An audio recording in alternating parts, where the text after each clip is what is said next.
Assalamualaikum warahmatullahi wabarakatuh.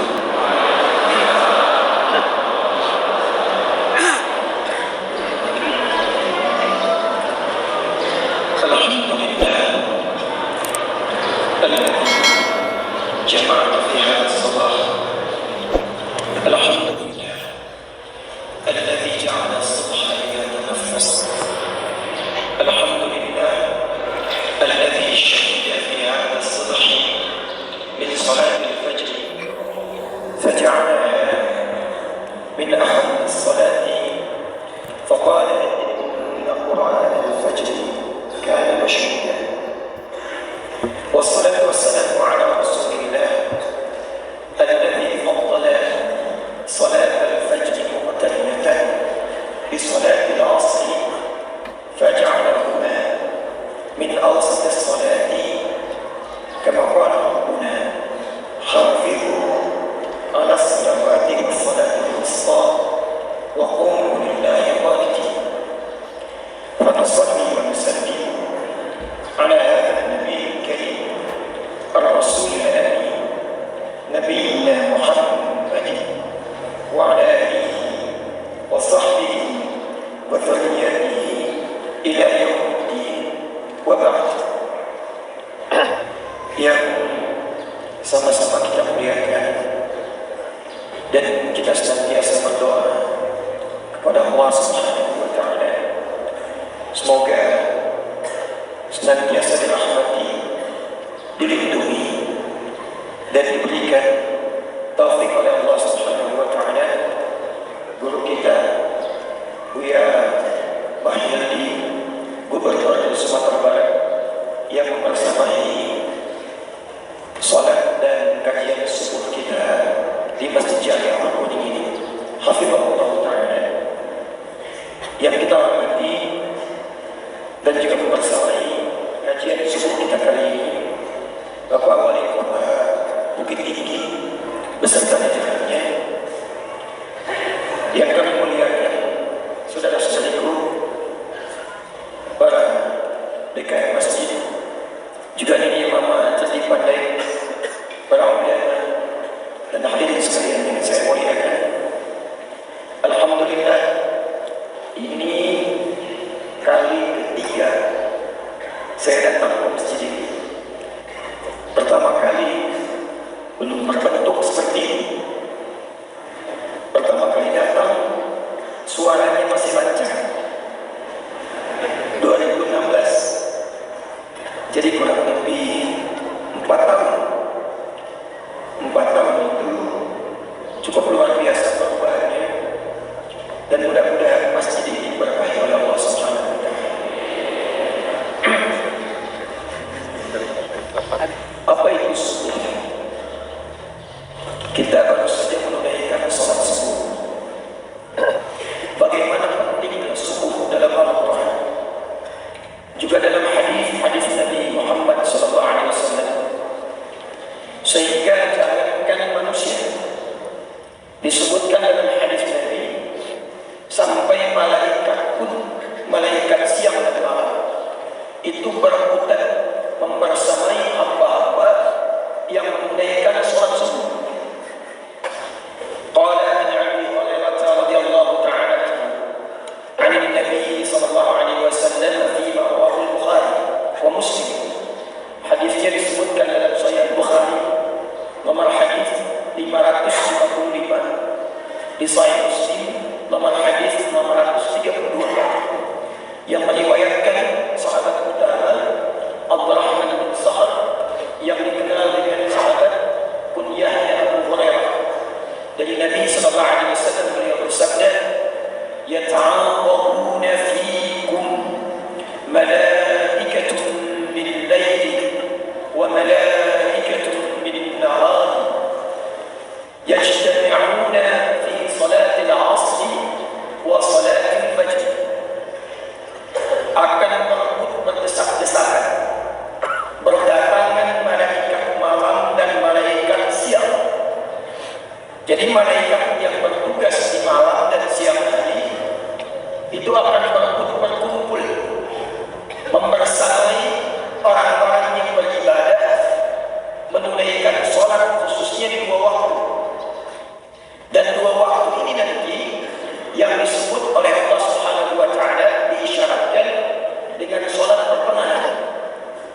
Itu ada di Quran surah kedua Al-Baqarah di ayat 238. Hafizu 'ala sholawati was-salatil wusta wa qumu lillahi qanitin. Hafizu, ingat ya, kalimat Qurannya bukan ihfazu tapi hafizu. Hafizu itu bentuk perintah fi'il amr dari akar kata hafadha yuhafizu, ada alifnya, aliful mufa'alah.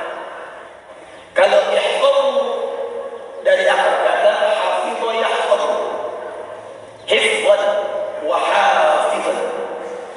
Jadi kalau ada hafidha artinya menjaga secara pribadi. Ada penghafal Quran dulu disebut hamilul Quran, yang mengandung Quran dalam dirinya. Ibu mengandung bayi janin, maka seorang ibu menjaga mulutnya dari harta yang haram supaya tidak masuk ke dalam rahim, menjaga pikirannya dari pikiran yang buruk supaya tidak memengaruhi kepada pikiran janinnya, menjaga amal solehnya supaya mengalir pada calon bayinya. Itulah nanti yang melahirkan anak yang soleh, seperti diisyaratkan di Quran surah ke-7 Al-A'raf di akhir ayat 189 saat kedua orang tua berdoa menjelang persalinan. Falamma taghasyaha hamalat hamlan khafifa famarrat bihi, sampai ke ujung ayatnya falamma athqalat da'wa Allah rabbahuma la in ataitana salihan lanakunanna minasy-syakirin. Ya Allah, kalau Engkau anugerahkan kami anak yang soleh, kami tentu akan sangat bersyukur kepadamu. Soleh ada 4 hal. 1, baik secara fisik, disebut dengan thayyib. Kalimat thayyib ketika pertama disebutkan dalam Al-Quran, itu kandungannya adalah makanan yang halal. Quran surah kedua Al-Baqarah di ayat 168. Ya ayyuhan nas kulu mimma fil ardi halalan thayyiban. Jadi seorang ibu kalau menginginkan anak yang saleh, ayahnya, suaminya jangan pernah mencari hal-hal yang haram. Alhamdulillah Pak Wali tadi menyampaikan di Bukit Tinggi, Bu ya, sekarang sudah ada konsep meminjam tanpa riba ya. Itu bagus. Jadi apa yang didapatkan dari suami halal dibawa ke dapur, dimasak oleh istri halal, masuk ke dalam perut, dikonsumsi menjadi thayyib. Yang thayyib itu bekal pertama menjadikan anak-anak dan keluarga soleh. Nanti dari yang thayyib itu melahirkan sifat. Jangan dikira makanan yang dimakan, minuman yang diminum jadi tenaga begitu saja dan keluar menjadi kotoran begitu saja, tidak. Nanti ada materi, ada berkah, itu beda. Contoh gini, jangan khawatir dengan suara saya, insya Allah nanti berjalan jadi lebih lancar. Ini ada minuman, saya tak minum, saya contohkan saja. Ini materi, minumannya air. Jadi saat kita minum, nanti ini keluar lagi jadi kotoran, dibentuk secara kimiawi menjadi tenaga. Ada makanan kita konsumsi, itu materi, secara kimiawi diproses di tubuh kita menjadi tenaga, kita bisa beraktivitas. Tapi yang kedua, ada yang namanya berkah. Kapan makanan minuman itu menjadi berkah? Ketika kita konsumsi dan diniatkan mengonsumsi itu karena Allah. Hadis sahih dalam Sahih Al-Bukhari, Nabi sallallahu alaihi wasallam menyampaikan, "Idza quddimat ta'amu khudh bi yaminika ma yalika." Perhatikan kalimatnya, "Tsumma sammillah." Di riwayat lain, "Faqra bismillah." Di riwayat lain, "Faqra bismillahirrahmanirrahim." Mau minum, ambil dengan tangan kanan. Mau makan, ambil yang paling dekat dengan kita. Jadi kalau di sebelah sana meja ada kembiang, di sini ada telur, jatah kita telur. Ambil yang paling dekat dengan tangan kanan, sebelum dikonsumsi ucapkan Bismillahirrahmanirrahim. Nah, kalimat Bismillahirrahmanirrahim itu yang menjadikan makanan dan minuman diberkahi oleh Allah. Apa itu berkah? Berkah itu singkatnya ziyadatul khair, bertambah nilai kebaikannya. Jadi ketika kita minum walaupun sedikit itu apa bahasa Minang? Sekat. Jadi walaupun minumnya sedikit, tapi Allah berikan berkah. Sedikit itu akan memberikan tenaga kepada kita, yang tenaga itu akan mengalirkan kemampuan untuk banyak berbuat baik. Jadi kalau berpikir baik, berbicara baik, memandang baik, kerja baik, tenaga yang dihasilkan dari yang thayyib dan melahirkan sifat baik. Jujur itu sifat, rendah hati itu sifat, sabar itu sifat. Sifat itu disebut dengan khair namanya. Apa namanya? Khair. Nah, ciri umat Islam itu, cirinya itu bersifat khair. Karena itu setelah umat jahiliyah dibimbing oleh Nabi keluar dari jahiliyahnya, maka bertransformasi menjadi umat khair. Turunlah Quran surah ketiga Al-Imran di ayat 110. Kuntum khaira ummati ukhrijat lin-nas. Jadi syarat soleh itu yang pertama, makanan yang dikonsumsi, minuman yang diminum, pastikan semua bersumber dari yang halal. Pakaian yang halal, perangkat hidup halal. Maka itu nanti akan merubah kita memiliki sifat-sifat kebaikan disebut dengan khair. Jika sifat itu berubah menjadi sikap, ada sifat, ada sikap. Jujur itu sifat. Sedang kerja, ditawari misalnya, maaf, tawaran sogokan. Pak, ini ada proyek di sana, fee-nya lumayan Pak, 1 miliar. Tapi Bapak harus tanda tangan ini. Ketika itu ditawarkan dan sifat jujur sudah terkumpul dalam benak, lalu kemudian ditolak menjadi sikap, maka berubahlah sifat khair tadi menjadi sikap, disebut dengan ma'ruf namanya. Disebut dengan apa? Ma'ruf. Jadi kita sudah punya 3 kosakata. 1, thayyib. 2, khair. 3, ma'ruf. Ma'ruf itu kemampuan untuk mengamalkan, mengimplementasikan sifat-sifat baik dalam bentuk sikap-sikap sempurna. Itulah ma'ruf. Tidak korupsi, ma'ruf. Rendah hati, ma'ruf. Sabar, ma'ruf. Kapan? Ketika dipraktekkan. Jelas? Nah, sekarang saya tanya begini, apakah selain umat Islam yang non-muslim ada yang jujur? Halo? Ada yang rendah hati? Ada yang suka berbagi? Ada. Tapi apakah kebaikan itu dikerjakan karena Allah atau tidak? Ma'ruf bagus, tapi ketika ma'rufnya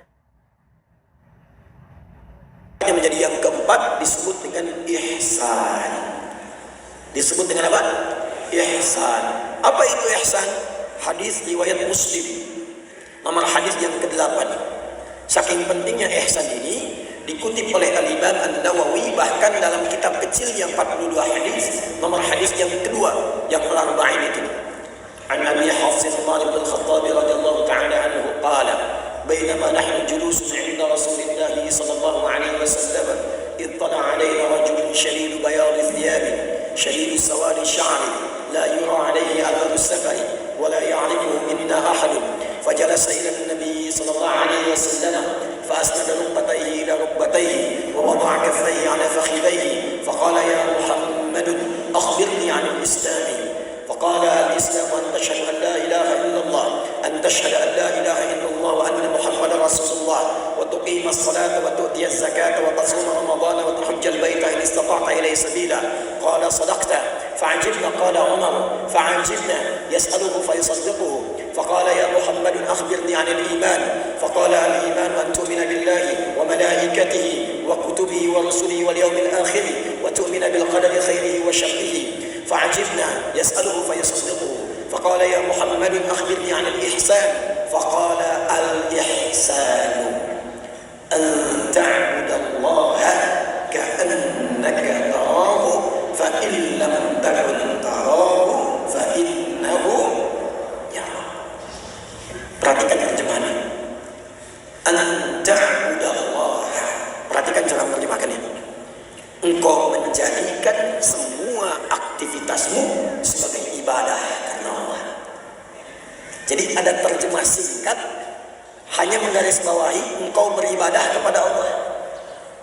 Padahal konsep dasar ibadah itu semua kegiatan kita. Di orang Islam dulu, orang beriman tuh dari bangun tidurnya sudah ibadah. Karena memang kita ini dicipta untuk ibadah. Apapun yang dititipkan jabatan untuk ibadah. Tidak akan ditanya berapa pangkat yang didapatkan, berapa tinggi kedudukan. Yang ditanya oleh Allah itu, dengan kedudukan yang aku titipkan, berapa banyak yang telah engkau kenalkan dengan Allah Subhanahu wa ta'ala.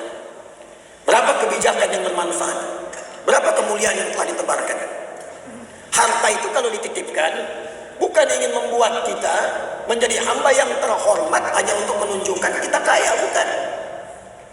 Tapi supaya kita berbekal menjadi ibadah.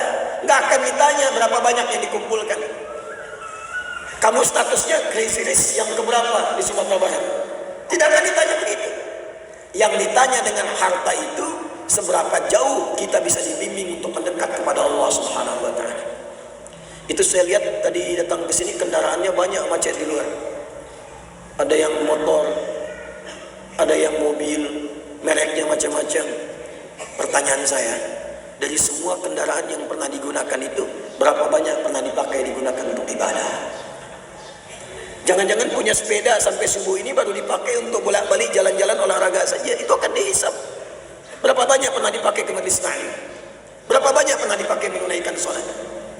Itulah kadang-kadang yang menyebabkan minta motor belum dikasih, karena sepeda yang akan dihisap pun belum dipakai ibadah. Pakai dulu ibadah. Kalau sudah pandai menggunakan itu, minta apapun kemudian akan diberikan. Itu dihisap. Ini yang dimaksud Quran surah ke-51 di ayat ke-56. Wa ma khalaqtul jinna wal insa illa liya'budun. Lamnya lil ghayah. Maknya nafi, illanya isbat. Dan tidaklah aku ciptakan jin dan manusia. Biarkan jin dengan alamnya. Kita masuk ke alam manusia saja. Alif lamnya istighraq, bukan ma'rifah. Alif lamnya istighraq. Apa beda ma'rifah dengan istighraq? Contoh begini. Qalamun, spidol, pulpen, alat tulis kolam. Spidol mana saja. Tapi kalau saya katakan al-qalamu, spidol yang ini. Seperti artikel the dalam bahasa Inggris. Car, there are so many cars outside. Itu banyak kendaraan di luar. Tapi kalau saya ingin katakan mobil yang itu, the car, as-sayyarah, tilka as-sayyarah, itu ma'rifat. Tapi kalau istighraq, ini maknanya mencakup semua tanpa kecuali. Semua. Tidak ada yang tersisa. Contoh, kita baca Al-Fatihah, di ayat kedua itu ada Alhamdulillahi Rabbil. Nah, di Alhamdulillah itu fungsinya istighraq. Karena itu kita terjemahkan segala puji, semua pujian tanpa kecuali hanya milik siapa? Wa ma khalaqtul jinna wal insa. Ada alif lamnya. Kata Allah, semua manusia itu tanpa kecuali. Yang besar, yang kecil, yang perempuan, yang laki-laki, yang tua, yang muda, apapun status sosialnya, semua sepanjang bernama manusia. Aku tidak cipta mereka illa kecuali liya'buduni. Harakat ujungnya kasrah itu, bukan fathah. Lihat harakat ujungnya kasrah. Karena itu di riwayat Warash itu dibaca wakafnya Wa ma khalaqtul jinna wal insa illa liya'buduni. Cuma dihafaz, dikasih harakat, kemudian ditakhfif. Ya, harakatnya masih kasrah, dihilangkan ya-nya, cuma diberi tanda dengan harakat kasrah. Lamnya ghaya sababiyah. Dua, ghaya sababiyah. Sebab aku ciptakan manusia itu tujuannya supaya mereka ibadah kepadaku, menjadikan semua aktivitasnya sebagai ibadah. Makanannya ibadah, minumnya ibadah, bekerjanya ibadah, hatta tidurnya ibadah. Karena itu semua pekerjaan yang kita kerjakan ini disertai dengan doa. Doa itu yang menjadikan pekerjaan kita menjadi ibadah. Bagaimana Ustaz kalau belum paham doanya? Kata Nabi, cukup sertakan kalimat Bismillahirrahmanirrahim. Kullu amrin dhi balin la yubda'u fihi Bismillahirrahmanirrahim bahwa anta. Jadi kalau tidak disertakan Bismillahirrahmanirrahim, minum, itu hanya minum saja, jadi tenaga keluar, tak ada nilainya di sisi Allah. Seseorang yang menjadikan semua kegiatannya sebagai ibadah, nanti dia diberi nilai oleh Allah. Nilainya itu yang akan ikut kita saat pulang kembali kepada Allah. Minumannya tidak ikut, itu handphonenya tidak ikut, pakaiannya tidak ikut. Jangankan ke akhirat, ke alam kubur pun tak ikut. Ada di sini yang meninggal dikuburkan dengan handphonenya? Tak ada. Ada yang dikuburkan dengan pakaian seragamnya? Ada yang dikubur membawa uangnya? Tak ada. Makanya kain kafan itu tak ada kantongnya. Coba kenali dulu tuh. Kenali dulu. Yang dibawa pulang itu apa? Yang dibawa pulang itu nilai yang melekat kepada perbuatan kita. Nah, nilai itu oleh Al-Quran disebut dengan hasanah. Apa namanya? Hasanah. Itu yang dimaksud di Quran surah ke-6 Al-An'am di ayat 160. Man jaa bil hasanati falahu asyru amsalha.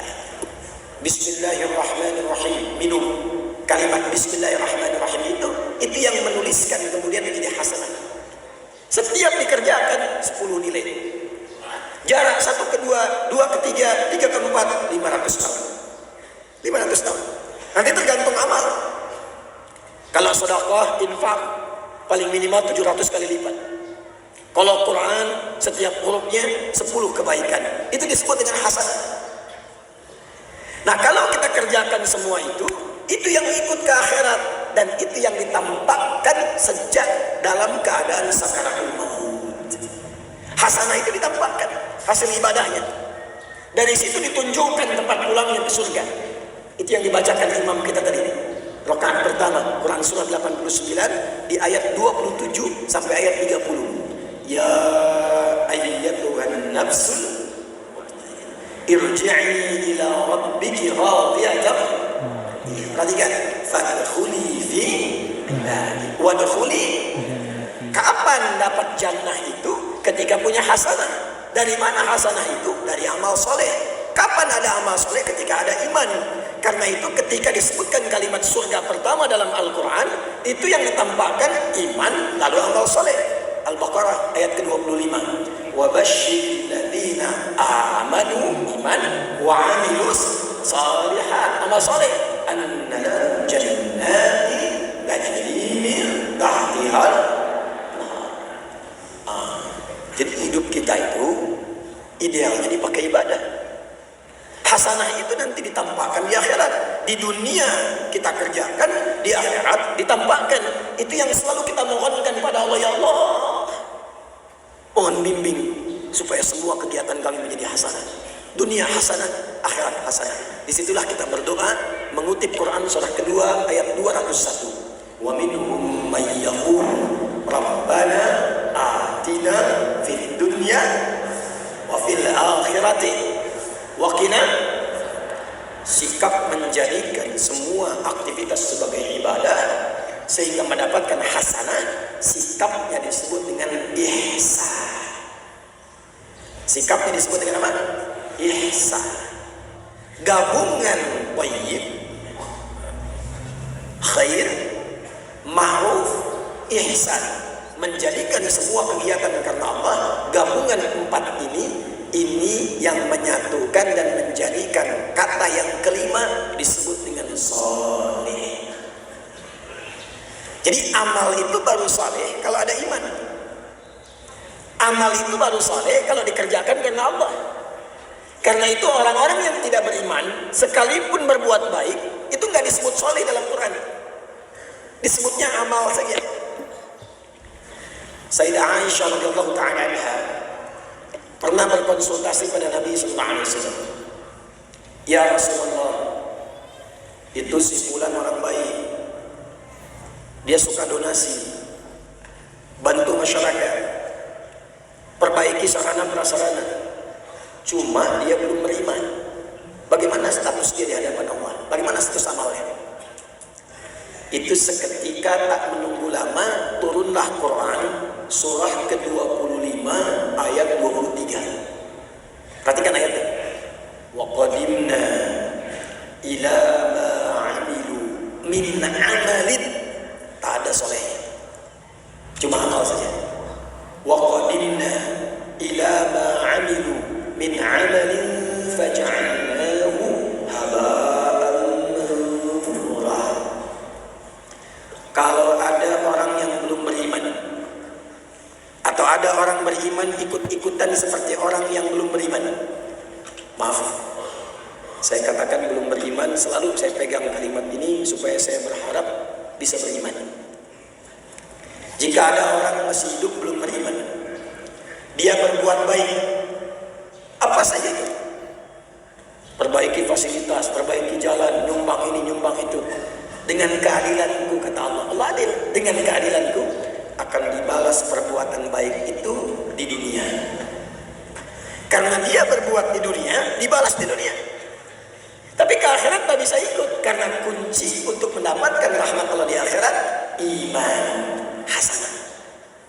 Maka pastikan semua kegiatan kita punya nilai di hadapan Allah. Itu yang dimaksudkan saleh. Itu yang dimaksudkan ihsan. Jelas di sini? Baik, kita kembali ke hadis pokok tadi. Nah, Bapak Ibu sekalian, kalau kita kembalikan ke waktu subuh tadi, dan kita diminta mengerjakan semua kegiatan kita menjadi amal soleh, ternyata ada waktu-waktu tertentu yang saat kita beramal soleh itu langsung disaksikan live. Semua amal kita live, Allah menyaksikan. Tapi yang ini itu langsung turun perintah Allah. Bahkan malaikat yang bertugas di waktu khusus malam, yang bertugas di waktu khusus siang, itu demi adanya waktu ini yang diistimewakan oleh Allah, itu semua langsung kumpul di waktu itu. Kapankah waktu itu? Nabi menyebutkan ada 2 waktunya. Ada berapa waktunya? 2. Sebentar, kita belajar waktu dulu dalam Quran ya. Belajar waktu dulu. Mau pilih mana? Pilih yang singkat, cepat. Pilih yang agak detail. Pilih yang detail. Yang singkat, agak detail atau detail? Nah, kita mulai dari awal dulu ya. Yang singkat bagi 2, siang dan malam. Karena itu sering di Quran disebutkan siang dan malam. Quran surah ke-2 dulu Al-Baqarah di ayat 164. Paling kanan sebelah atas di mushaf. Itu pertama kali disebutkan pergantian siang dan malam di Quran. Inna fi khalqis samawati wal ardi wa ikhtilafil laili wan nahar wal fulki allati tajri fil bahri bima yanfa'un nas, dan seterusnya ayat. Al-lail wan nahar. Jadi kalau kita ingin beraktivitas dan ingin memanage waktu, bagi 2 dulu secara umum. Apa yang dikerjakan di siang, apa yang dikerjakan di malam. Nah, batas siang, batasnya itu dari subuh ke maghrib. Saya ulang ya, dari mulai subuh ke maghrib. Jadi dibuka di subuh, berjalan di siang, masuk ke maghrib. Itu batasnya. Jelas? Baik, jadi kalau subuh kita buat pembuka, mulainya masuk ke waktu siang dari duha ke zuhur sampai dengan ke maghrib, antara zuhur dengan maghrib yang tengah-tengah apa? Saya ulang, antara zuhur dengan maghrib yang tengah-tengah apa? Asar. Itu yang dimaksud Nabi dengan waktu pertengahan di siang hari. Jelas? Ada waktu pertengahan di siang hari, antara siang menuju ke maghrib, tengah-tengahnya asar. Itu yang dimaksud di Al-Bukhari nomor hadis 555, di hadis Muslim nomor hadis 632. Yata'aqabuna fikum malaikatun bil-laili wa malaikatun bin-nahari yajtami'una fi salatil asri. Karena itu tafsir ulama pada surah Al-Baqarah ayat 238 tentang salatul wusta, salat pertengahan, itu salat asar, tafsir pertamanya. Yang kedua adalah waktu malam nanti, malam ke siang diambil tengahnya. Pembukanya apa? Dari mulai isya, karena maghrib itu pembatas, kemudian mulai ke isya sampai nanti muncul siang kembali. Siangnya masuk ke zuhur. Antara isya ke zuhur tengah-tengahnya ada apa? Antara isya ke zuhur tengah-tengahnya ada apa? Subuh. Maka tafsir yang kedua, ada waktu pertengahan langsung disebutkan oleh Nabi, begitu pentingnya sampai malaikat malam berkumpul, malaikat siang berkumpul di waktu pertengahan ini. Wa fi sholatis subhi, di waktu subuh. Hanya menarik begini, ada beda antara asar dengan subuh, keistimewaannya. Ada yang sama-sama dimiliki, jadi sama-sama antara subuh dengan asar. Ada yang hanya dimiliki subuh saja, asar tidak. Apa yang sama-sama dimiliki? Teruskan hadisnya. Perhatikan hadisnya. Yajtami'una fi salatil asri wa salatil fajr. Maka para malaikat itu berkumpul menyertai orang-orang yang salat di waktu asar. Kemudian berkumpul pula menyertai hamba-hamba yang ada di waktu fajar subuh. Atau kama qala Rasulullah sallallahu alaihi wasallam, summa yas'aluna ila as-sama'. Kemudian mereka langsung kembali naik ke langit. Lalu diuji oleh Allah untuk dikonfirmasi bahwa malaikat itu menunaikan tugasnya dengan benar. Kaifa taraktum ibadi? Kata Allah, bagaimana keadaan hambaku ketika kalian tinggalkan tadi? Allah sudah tahu. Karena Allah Maha tahu. Hanya ingin menunjukkan kepada kita bahwa malaikat tidak pernah menyembunyikan apapun. La ya'sunallaha ma amarahum wa yaf'aluna ma yu'marun. Sekaligus mengonfirmasi apa yang Allah perintahkan ke malaikat keluar sama di lisan para malaikat. Apa kata para malaikat? Ya Rabbi, au bima ma'na, kama qala Rasulullah sallallahu alaihi wasallam, taraknahum wa hum yusallun. Kami tinggalkan hamba-hambamu itu. Kami serpai, kami tinggalkan. Tadi mereka telah menunaikan sholat. Dan ketika malaikat melaporkan itu secara live, waktu asar dan waktu subuh, hamba yang disertai itu sedang sholat, maka Allah kemudian, perhatikan ini yang paling penting, menegaskan pemberian rahmat dan ampunannya kepada hamba yang tengah menunaikan sholat yang dilaporkan oleh malaikat itu. Karena itu sholat subuh itu penting, sholat asar itu penting. Karena itu termasuk waktu yang paling gratis ketika digunakan, yang bisa mendatangkan rahmat Allah Subhanahu wa ta'ala. Tapi ada kemuliaan subuh yang gak didapatkan di asar. Tuh, saking kagetnya ada yang nangis. Apa kemuliaannya? Saking luar biasanya kemuliaan ini, sampai-sampai para sahabat di masa Nabi itu mengejar waktu subuh dari malam, dari tahajud. Yuk kita bagi lagi malam sampai datang subuh. Bapak Ibu, kalau saya ilustrasikan begini, malam itu dimulai dari isya. Dari isya. Sekarang isya jam berapa di sini?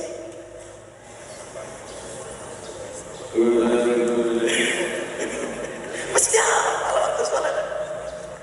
Ya, sebentar. Ciri orang beriman yang disebutkan dalam Al-Quran, di antara cirinya hafal waktu sholat. Hafal waktu. Nah, yang paling dasar, yang paling rendah, ingat saat dipanggil. Itu yang paling standar. Yang standar itu ada di Quran surah 8 ayat 2. Al-Anfal ayat 2. Ciri standar orang beriman itu standar, bukan kuat, standar. Ciri standar orang beriman itu kalau disebutkan nama Allah ada getaran di hatinya, ada konfirmasi, ingat Allah. Karena itu disebutkan nama Allah 5 kali dalam sehari, dalam pergantian waktu. Subuh disebutkan, siang zuhur disebutkan, asar sore disebutkan, maghrib disebutkan, isya disebutkan. Dan diperdengarkan pada setiap hamba yang masih punya pendengaran di telinganya. Telinga itu bahasa Arabnya udhun, jamaknya azan. Azan sekali dalam sehari dikumandangkan berapa kali? 5 kali. Kalimat pertama azan itu apa? Allahu Akbar, Allahu Akbar. Idza dzukirallah. Jika diperdengarkan nama Allah, disebutkan nama Allah, wajilat. Makanya orang yang sudah punya iman beda dengan yang belum punya iman. Yang sudah punya iman itu ketika disebutkan Allahu Akbar, Allahu Akbar, kan ada getaran di hati ya, membisikkan ke dalam jiwa kita, cepat sudah azan, bangun. Pernah begitu? Nah, itu tidak mungkin muncul getaran itu kecuali bagi orang yang sudah beriman. Kalau belum beriman gak ada getarannya, cuma tanya-tanya aja, suara apa ini? Begitu. Nah, nanti semakin kuat imannya, dia hafal kapan azan itu akan dikumandangkan, sehingga dia siap-siap sebelum panggilan tiba. Itu ciri orang yang sudah mulai kuat imannya. Ciri kedua naik, itu ditemukan di Quran surah keempat An-Nisa di ayat 103. Ya, kita sama Quran sama hadis, sama Quran sama hadis supaya lebih kuat ya. Perhatikan kalimatnya, ayatnya. Fa idza qadaytumus shalah fadhkurullaha qiyaman wa qu'udan wa 'ala junubikum fa idza tuma'anantum faqimus shalah innas salata kanat 'alal mu'minina kitaban mawquta. Kalau terjemah digunakan terjemah biasa, maka bunyi terjemahannya kurang lebih begini, ujung ayatnya. Sungguh sholat itu bagi orang-orang beriman telah ditetapkan waktunya. Tapi kalau kita pakai terjemahannya menggunakan ilmu balaghah, maka terjemahannya akan berubah begini. Sungguh orang-orang beriman itu tahu waktu sholat. Itu karena ditetapkan, dia tahu panggilannya, dia hafal kapan dipanggil. Ini begini. Buya ini ada ASN setiap ahad pertama kita doakan mudah-mudahan berkah kegiatannya. Ya, ada syiar untuk berjamaah subuh dan ta'lim di masjid.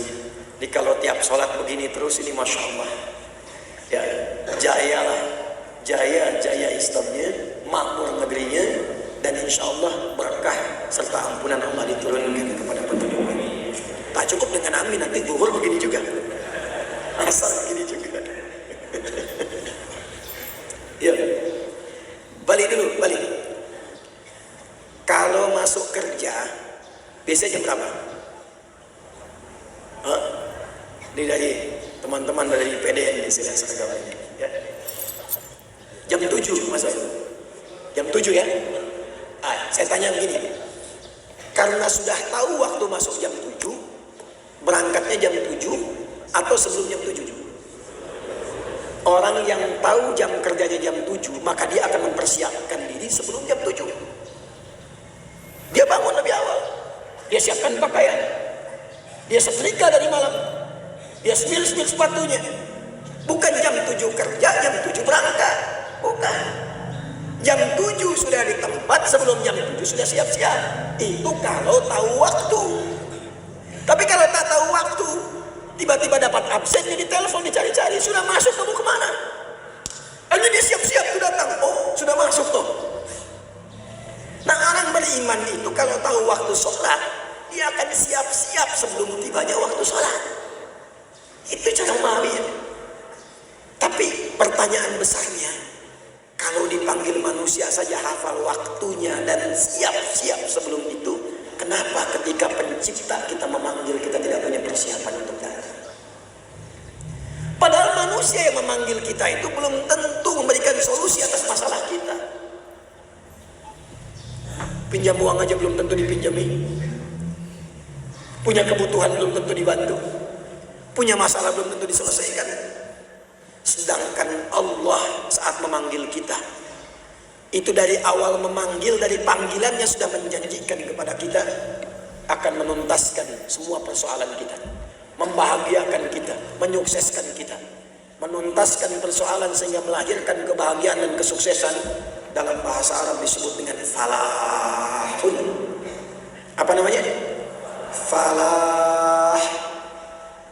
Bukankah diperdengarkan dalam panggilan ketika Anda bertanya, kenapa harus sholat? Hayya 'alas sholat. Kenapa sholat? Hayya 'alal falah. Itu diperdengarkan. Makanya orang-orang yang memahami panggilan sholat itu panggilan solusi, panggilan pemberian kebahagiaan dari Allah, itu sholatnya tidak menjadi beban. Dia tahu, oh ini waktunya saya meminta kepada Allah diselesaikan masalah saya. Ini waktunya saya curhat. Ini janji Allah untuk mengabulkan doa-doa saya. Bicara memahami sholat itu jangan dijadikan sebagai beban. Pahami sholat sebagai nikmat dan rahmat Allah Subhanahu wa ta'ala. Itulah saat kemudian kita dipanggil dalam Quran, dibuka dengan kalimat iman, dimasukkan kalimat permohonannya. Al-Baqarah ayat 153. Ya ayyuhalladzina amanu ista'inu bis-shabri was. Ini panggilan sholat itu panggilan solusi. Hei kalian yang punya masalah, kata Allah, datang sini. Kan aku yang punya solusi. Aku yang punya harta, Razzaq. Aku yang punya ilmu. Aku yang punya segala persoalan yang bisa aku selesaikan. Karena itu kita datang. Diperintahkan di ibadah, kita katakan, Iyyaka na'budu. Ya Allah, Engkau perintahkan aku datang untuk beribadah kepadamu. Sholat sekarang. Sholat itu tingkat pertama dalam ibadah setelah akidah. Tingkat pertama. Karena itu setelah disebutkan akidah, muncul ibadah, itu sholat. Itu ada di Quran surah 20 Thaha ayat ke-14.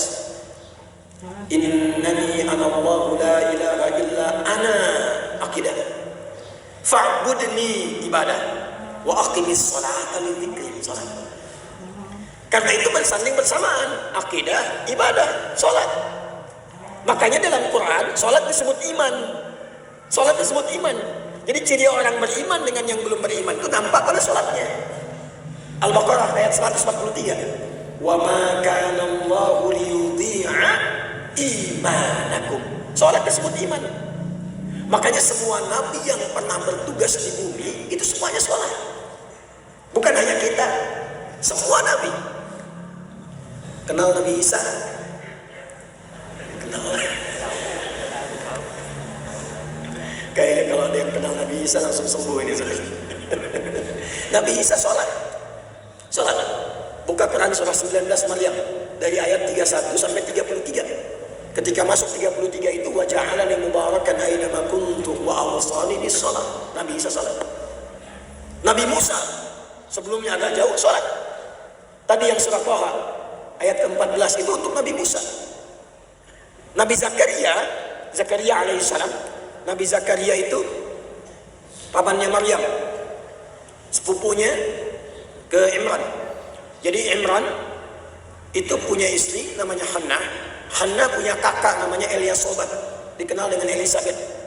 Nah itu Eliasobat itu punya suami namanya Zakaria. Cuma Elisabeth ini punya problem. Sudah sepuh secara medis, secara klinis, maaf, divonis tidak mungkin punya keturunan secara medis. Karena secara medis divonis, maaf, sudah menopause dan mandul. Gak mungkin. Apa yang dilakukan? Menunaikan sholat, minta dalam sholat kepada Allah. Jadi beliau sholat, Nabi Zakaria sholat. Itu nanti diviralkan di Quran surah ketiga Al-Imran ayat 38-39. Hunalika da'a Zakaria rabbah qala rabbi habli min ladunka dzurriyyatan thayyibah innaka sami'ud du'a. Perhatikan jawabannya.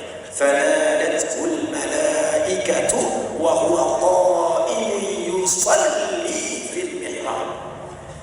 Saya sering kali ditanya, Ustaz, kami sudah menikah sekian tahun belum ada keturunan. Bagaimana caranya? Saya selalu katakan, belajar dari Quran. Nih, amalannya Nabi Zakaria. Saya ke Melbourne di Australia. Ada pasangan kurang lebih hampir 7-9 tahun belum ada keturunan. Lu tanya. Saya bilang yang saya dapat dari Quran begini, coba aja bikin mihrab.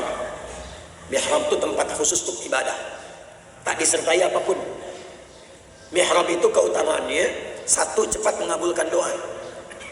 Kedua, memudahkan datangnya rezeki. Karena itu kenapa imam di mihrab? Karena imam punya tugas memimpin orang sholat supaya doanya cepat terkabul. Nah, cuma mihrab itu tidak harus di masjid, di rumah bisa dibikin. Ruang kecil, tak usah lebar-lebar luas-luas, kecil aja. Ya, kecil. Hamparkan sajadah. Tapi hanya ibadah saja di situ, jangan sertakan yang lain. Termasuk bikin status keluar dari mihrab. Ceklik sedang di mihrab gitu ya, harus saja. Gunakan ibadah saja, baca Quran di situ, sholat di situ. Itu tempat akan mempercepat terkabulnya doa dan mendatangkan rezeki dengan mudah. Nah, itu nampak pada Maryam. Maryam punya mihrab. Nanti ayat 37-nya silakan baca terpisah. Nabi Zakaria sholat di mihrab, minta sama Allah keturunan, dikabul. Mintanya lewat apa? Sholat. Dan menariknya, sholatnya belum selesai, masih berdiri dalam sholatnya. Nabi Ismail, datuknya Nabi yang ke-29.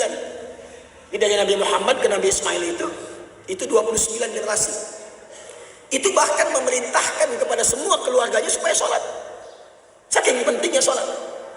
Itu ada di Quran surah 19 Maryam ayat 55. Wa kana ya'muru ahlahu bis-shalah. Jadi semua nabi yang pernah bertugas di bumi itu semua sholat, saking pentingnya sholat.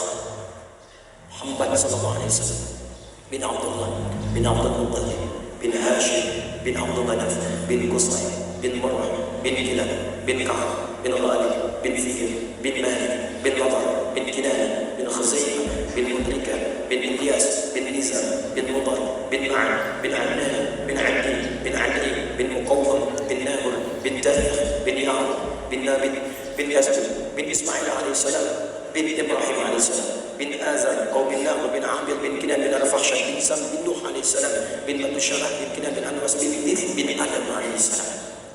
Jadi kalau kita urut ke atas, dan di setiap generasi ada nabinya, itu memerintahkan untuk sholat, saking pentingnya sholat.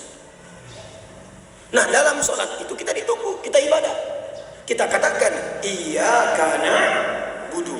Setelah itu apa? Wa iyyaka nasta'in. Sekarang perhatikan hadis kutsinya.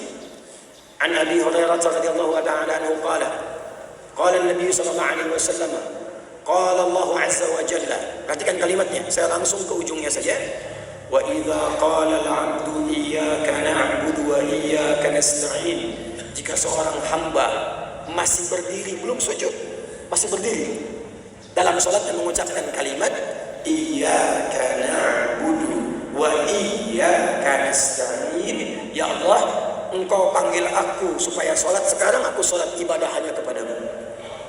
Dan Engkau janjikan supaya minta apapun dalam sholat yang menjadi kebutuhanku, sekarang aku hanya bermohon kepadamu. Maka apa jawabannya? Qala Allah azza wa jalla, itu langsung dijawab oleh Allah. Hadza baini wa baina 'abdi wa li 'abdi ma sa'al. Ini perjanjian antara aku dengan hambaku. Apapun yang hambaku minta sekarang, aku akan kabulkan. Itu setiap sholat. Tapi khusus waktu subuh, itu langsung Allah perhatikan. dan malaikat semua datang memperhatikan, dan pada saat itulah malaikat mengaminkan apa yang dimintakan oleh hamba-hamba itu, langsung mengaminkan. Sedangkan hadis lain mengatakan, faman wafaqa ta'minuhu ta'minal malaikati ghufira lahu ma taqaddama min dhanbi. Yang aminnya bersamaan dengan malaikat, minta diaminkan. Atau dalam sholat kita amin, malaikat amin, langsung dapat bonus. Bukan hanya dikabulkan doanya, tapi langsung mendapatkan ampunan Allah Subhanahu wa ta'ala. Jadi keutamaan waktu subuh itu yang pertama, mempercepat datangnya ampunan Allah Subhanahu wa ta'ala. Maaf, pilih mana? Dapat harta 100 miliar atau dapat ampunan Allah? Ada yang ketiga, cuma dua saja. Dapat harta 100 miliar atau dapat ampunan Allah? Pilih mana?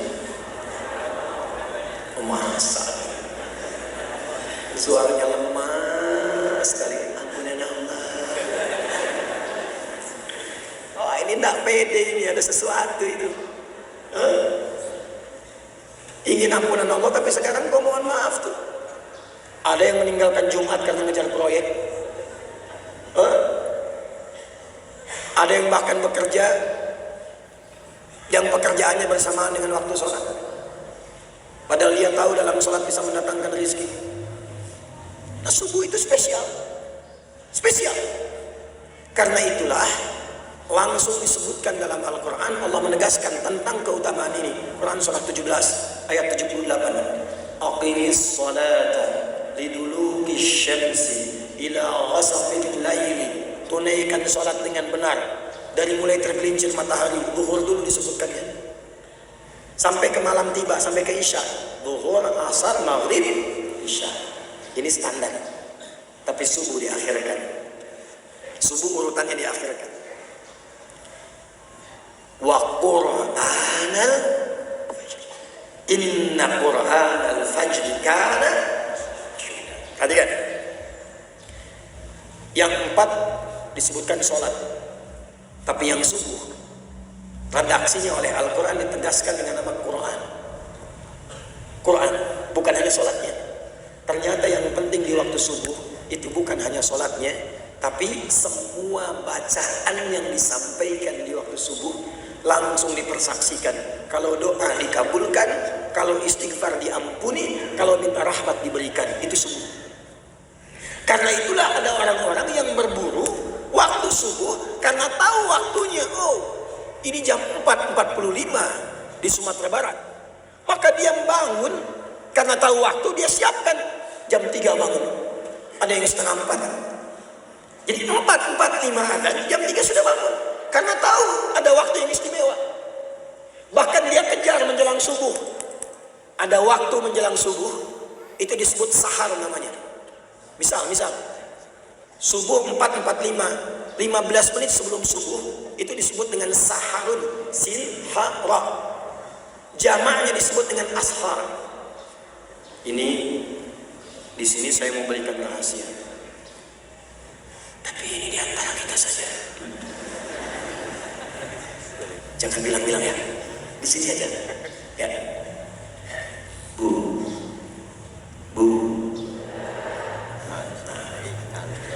Kalau kemarin di Tanah Datar saya bilang, Bu, yo, gitu ya. Sini ya, Bu. Nah, ini. Apa alamin ini? Waktu sahar, waktu ashar, itu diistimewakan oleh Quran dengan satu amalan yang bila itu dikerjakan bahkan disifati oleh Quran sebagai penghuni taman surga yang sedang beraktivitas di bumi. Jadi ada calon penghuni taman surga, Jannatun Uyun, sedang beraktivitas di bumi. Dia tinggal nunggu meninggalnya aja untuk pulang. Salah satu aktivitasnya apa? Dia sering beristighfar di waktu sahar. Itu ada di Quran surah 51 Al-Dhariyat di ayat ke-18. Wabil ashari hum yastaghfirun. Dan mendekat ke waktu subuh, mereka ingin duluan mengejar rahmat Allah berupa ampunan Allah Subhanahu wa taala. Karena hadisnya qudsi. Hadis qudsi. Yanzilu Rabbuna tabaraka wa ta'ala fi thuluthil akhir min al-lail. Fayaqul ya ibadi. Itu setiap datang waktu sahar. Allah menyampaikan, hei hamba-hambaku, siapa yang minta, aku berikan. Siapa yang berdoa, aku kabulkan. Dan siapa yang memohon ampunan kepada aku, faman istaghfara liya ghafartu lah, aku ampuni sekarang dosa-dosanya. Apa rahasia yang ingin saya bagi? Begini, Bu, Ibu kalau saya beri pilihan, Ibu pilih mana? 1 miliar atau kalimat istighfar? Betul. Awas nanti dimarahi bapak pulang dari sini. Kenapa tak ambil 1 miliar? Kalau ada pilihan, termasuk dunia dan seisinya, pilih istighfar. Pilih istighfar. Karena kemuliaannya 2. 1, istighfar itu memberikan jaminan langsung dari Allah kepada kita untuk menjadikan semua yang Allah titipkan kepada kita semua berkah dan bernilai baik. Yang kedua, istighfar itu cara paling cepat untuk mengabulkan doa. Semakin tinggi orang istighfar, terbiasa dengan istighfar, naik kendaraan, di kendaraan dia istighfar, latihan terus, dan terbiasa dengan itu. Itu ya Allah mustajab doanya. Kadang-kadang belum minta sudah diberi. Cepat sekali. Makanya istighfar itu mahal sekali. Dan para ulama sudah tahu ini. Makanya mereka sering diantara wirid itu istighfar. Dan zikir kita pertama ba'da sholat itu, Assalamualaikum warahmatullah, Assalamualaikum warahmatullah. Bukankah istighfar? Astagfirullah, astagfirullah, astagfirullah. Allahumma antas salam minka salam tabaraka ya dzal jalali wal ikram. Istighfar. Karena menghadirkan berkah, menggugurkan dosa, mempercepat jawaban doa. Itu istighfar. Karena itulah orang-orang mengejar waktu subuh itu, mempersiapkan sebelum subuh dengan istighfar. Itulah kemuliaan subuh. Jadi kemuliaan subuh itu, selain mempercepat terkabulnya doa, kalau ingin cepat doanya dikabul, bangun sebelum subuh. Isi dengan istighfar. Itu rahasianya. Makanya 2 rakaat sebelum subuhnya pun sunnahnya itu lebih baik daripada dunia dan seisinya. Rakaatul fajri khairun minad dunya wa ma fiha.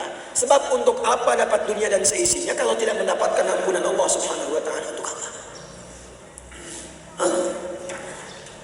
Karena itu saya ingin akhiri, muliakan waktu ini. Kejar subuh ini.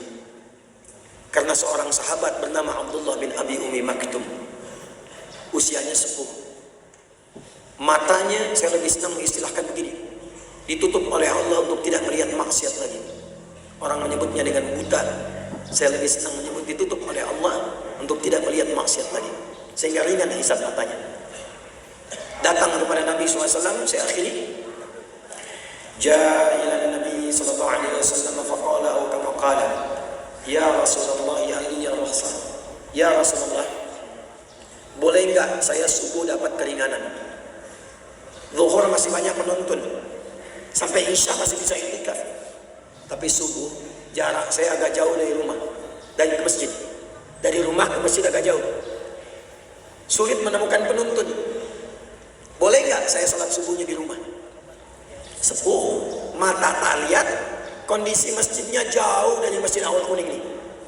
Apa jawab Nabi? Nabi tidak mengiyakan, tidak juga melarang langsung. Perhatikan kalimat Nabi. Atasma'ul adzan. Apakah engkau masih mendengar adzan? Kata beliau, bala ya Rasulullah, saya dengar. Kata Nabi, atau kama qala Rasulullah SAW, ma dumta tasma'ul adzan addiha fil masjid. Sepanjang kamu masih mendengar adzan, tunaikan subuh itu di masjid. Perhatikan cara membacanya. Maka beliau tahu ini pasti ada yang istimewa. Karena saya ini udur, gak bisa lihat masjid ke rumah jauh, masih diminta ke masjid. Maka cara membacanya ada yang istimewa di masjid. Maka sejak saat itu Beliau berangkat ke masjid lebih awal. Jadi kalau subuhnya 4.45 jam 3 sudah ke masjid. Berapa jalan? Buka masjid. Siapkan. Siapa yang azan di masa Nabi? Muadzinnya siapa? Bilal bin Rabah. Sejak saat itu azan subuhnya Abdullah bin Abi Umi Maktum sampai azan. Dan sejak saat itulah azannya 2 kali. Bilal masih boleh azan subuh, tapi pengingat saja. 4:30 azan, pengingat, saking pentingnya subuh. Tapi azan subuhnya Abdullah bin Abi Umi Maktum, seorang sahabat mulia, fisiknya sudah sepuh, letih, rambut sudah memutih, mata tidak bisa melihat, untuk datang subuh ke masjid, meraba jalan sampai azan di masjid. Siapa Anda? Saya, kita, yang bukan sahabat. Namanya tidak viral dalam Al-Quran. Fisik diberikan kekuatan luar biasa. Masjid di mana-mana saya perhatikan kualitasnya bagus, tempatnya enak, nyaman, imamnya bagus-bagus. Toanya sampai bahkan ke dalam mimpi kita. Dengan semua fasilitas itu masih belum mau kita menghadap kepada Allah dalam subuh ke masjid itu. Dengan cara apalagi Allah mesti mengampuni dosa-dosa kita. Karena itu, ayo dukung. Ini Buya Mahyali punya kegiatan subuh berjamaah. Pak Wali Kota punya kegiatan, dukung, satukan ulama umara dengan masyarakat itu. Dan saya ingin titip pesan, fungsikan masjid sebagaimana masjid. Masjid itu bukan hanya tempat sholat, bukan hanya tempat sholat. Masjid itu tempat untuk mengumpulkan semua nilai ibadah yang mampu kita lakukan. Karena itu sifatnya disebut jamaah. Ayo ngaji Quran di sini, ta'lim di sini. Kemudian jamaah itu duduk, kumpul, kenali kanan kiri, lalu bersinergi, itulah jamaah. Jadi jangan sampai Anda datang nggak kenal siapa di samping kanan kiri. Anda nggak tahu siapa yang ada di belakang. Nabi itu sampai hafal siapa posisi kanan pojok, kiri pojok, tengah, belakang, tahu Nabi itu. Dan tidak pernah ada orang datang ke masjid yang lapar kecuali pulang kenyang. Tidak pernah ada orang kehausan pulang itu hilang haus dahaganya. Ada orang sakit pulang itu sehat. Maka saya harap yang tak bisa ke rumah sakit ketemu dokter selesai. Yang tak punya pekerjaan ketemu Pak Gubernur, Buya, apa kira-kira yang cocok buat saya? Beliau disposisi Pak Wali Kota ini di Bukit Tinggi, silakan berikan solusi. Selesai. Oh butuh modal ini untuk pinjam, kasihkan ini BPR-nya, datang sana tanpa riba, catat. Minjam segitu, bayar segitu. Selesai. Kalau ini difungsikan masjid seperti itu dan dikoneksikan satu dengan yang lainnya. Karena ini wajah-wajahnya bukan wajah Bukit Tinggi semua ini. Ada wajah-wajah Padang. Ada wajah-wajah Tanah Datar. Payakumbu itu. Harau. Kabupaten 50 kota. 50 kota ya. 50 kota ya. Padang Pariaman. Kalau kita bisa kumpul seperti ini dan dikoneksikan masjidnya, kebijakan pemerintah disalurkan yang muslim lewat masjid, ya saling mengisi dengan yang lainnya, itu makmur. Iman ketika berkumpul dengan takwa, rumusnya berkah. Quran surah ke-7, saya akhiri ayat 96. Walau anna ahlal qura amanu wattaqu lafatahna 'alaihim barakatin as-samai wal. Kalau ada satu penduduk negeri mau beriman dan meningkatkan takwa kepada Allah, maka aku jamin, aku turunkan, aku buka semua pintu dan langit dan bumi untuk memberikan berkah kepada satu penduduk negeri itu. Semua kita mudah-mudahan diberkahi oleh Allah Subhanahu wa taala, disayangi oleh Allah Subhanahu wa taala. Bahkan saya mendengar ada muallaf dari Mentawai datang mengikuti sejak saya tiba di Padang 2002, masuk Islam, dari keluarga non muslim, terusir, berjuang, hadir pengajian, harta diusahakan untuk bisa mempelajari Islam dengan baik, sampai bukan naik kapal biasa itu, naik ferry, bisa semalaman 12 jam paling minimal untuk datang belajar. Jadi kalau yang jauh-jauh saja bisa datang, maka yang dekat-dekat lebih layak kita untuk memakmurkan masjid, karena kita akan dihisab oleh Allah Subhanahu wa taala. untuk suami istri itu insya Allah kami berikan hadiah umrah. Yang dari Mentawai 2 orang namanya sudah ada, nanti insya Allah staf kami akan kabari. Ya, ada siapa, Akhristianto namanya sama istrinya yang mualaf, itu sengaja menempuh perjalanan dari Mentawai untuk bisa belajar dan tidak sedikit berjuang untuk sampai membersamai kita semua. Mudah-mudahan perjuangannya diridhai Allah Subhanahu wa taala. Mari kita berdoa dan nanti kita mintakan juga nasihat dari Buya Mahyudi. Mudah-mudahan bisa membersamai dan menyatukan kita semua dalam kebaikan ini. Allahumma taqabbal minna innaka antas samiul alim wa tub 'alaina innaka at-tawwabur rahim. Allahumma barik lana ya arhamar rahimin fi hadzal ijtima' wa barik lana jam'an marhuman wa tafarraqna min ba'di tafarruqan ma'suma la tad'alna fi maqamina hadha fi kulli maqamin dhanban illa ghafartah wa la hamman illa farajtah wa la daynan illa qadaytah wa la maridan illa shafaytah wa la hajatan min hawaij ad-dunya wal akhirati fiha al-karim wa fiha lana as-salah illa qadaytaha ya arhamar rahimin. اللهم اجعلنا من أهل القرآن واجعل القرآن صحيحا لنا وشفيعا لنا في الدنيا والآخرة يا أرحم الراحمين. اللهم يا الله بارك هذا المكان وبارك هذه المدينة وبارك هذه المحافظة بيدك الخير إنك على كل شيء قدير. واجعلها بلدة طيبة وأنت ترضاها واجعل أندونيسيا بلدة طيبة وأنت ترضاها. ألف بين قلوبنا وصفوفنا وجددنا من التفرقة.